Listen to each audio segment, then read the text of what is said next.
What's going on, everyone? It's time for another film review. We're going to do something a little different today. Today, we're going to talk about a Netflix original Halloween family film review. So, let's get started. Today, we're going to talk about The Curse of Bridge Hollow.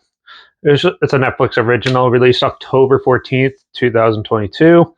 And it was directed by Jeff Wadlow, who did the awful thriller Fantasy Island. But he also did Truth or Dare 2018, another really hokey movie, Kick-Ass 2, and Never Back Down. So, Curse of Bridge Hollow. Well, this stars Shawn Wayans, one of the Wayans bros, and he's a dad. And he moves his family from the city to this small town in the country, and into this big old house. And his daughter ends up finding this weird jack-o'-lantern. Now he's not about decorating for Halloween and stuff like that and doing all those festivities that people do on Halloween.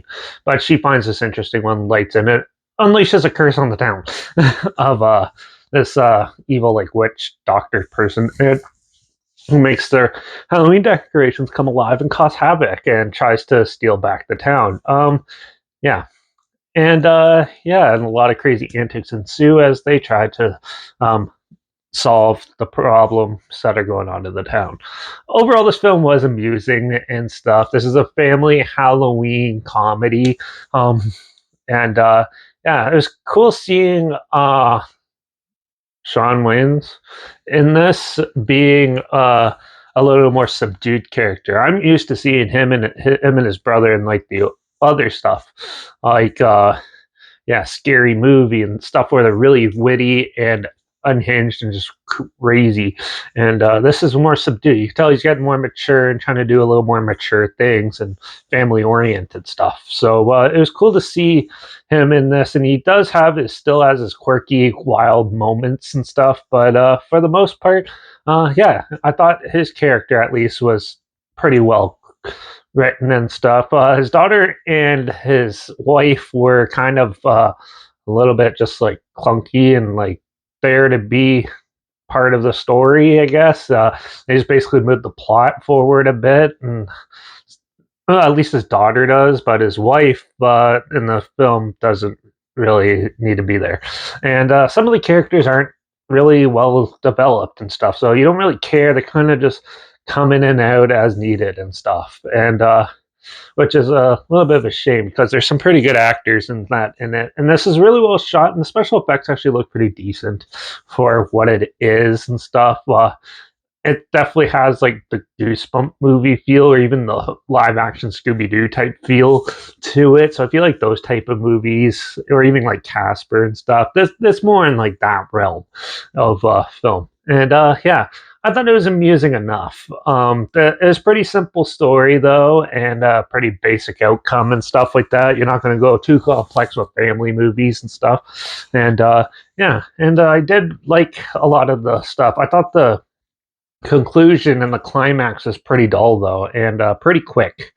They should have made that a little more epic scale, maybe, and stuff like that, because they look like they had quite a bit of time to do it in that. But for the most part, it's an amusing film. It's by no means perfect or anything. I think the characters need a lot of work for most of them, and the story itself could probably be expanded a little bit further. They definitely really kept it simple and played it really, really safe in that, because I was actually surprised about that, because Jeff Wadlow, Fantasy Island's totally different, and even Truth or Dare, that's the one with the stupid grinning people, or no, yeah, with that silly face and stuff of a demon.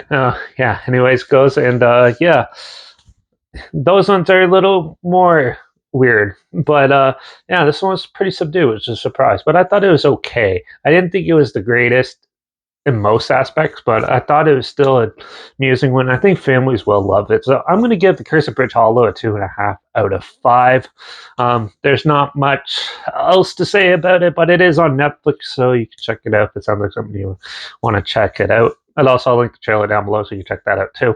Also, link down below is my Instagram, as well as post clips of films and review in the future on my stories. The film title and hashtag, the subgenre film and a hashtag, so you're aware of it. Also, my Leterbox is down below, Derek P Reviews. That's where I post my first star rating after watching the films.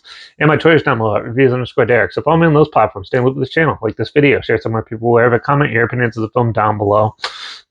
And if you have any films or film franchises on in any genre and on any streaming service that you want to hear my opinions on in the future, comment those down below too. I'll try my best to get them as soon as I can, and if I can find them.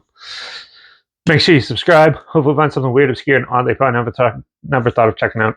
And also so you hear my opinions on popular films and I'll come out classic films and reviews on other things as well. And don't forget to ring that bell because, well, we're going to review a sequel to a film that I reviewed a couple months ago. I reviewed Escape Room, and I finally got around to watching Escape Room Tournament of Champions. So I'm going to be reviewing that in the next review. But until the next one, watch out for all your silly kids lighting jack-o'-lanterns and stuff that they find that might unleash curses and make your Halloween decorations try to kill you. And I guess I'll see you all in the next review. So until then, cheers.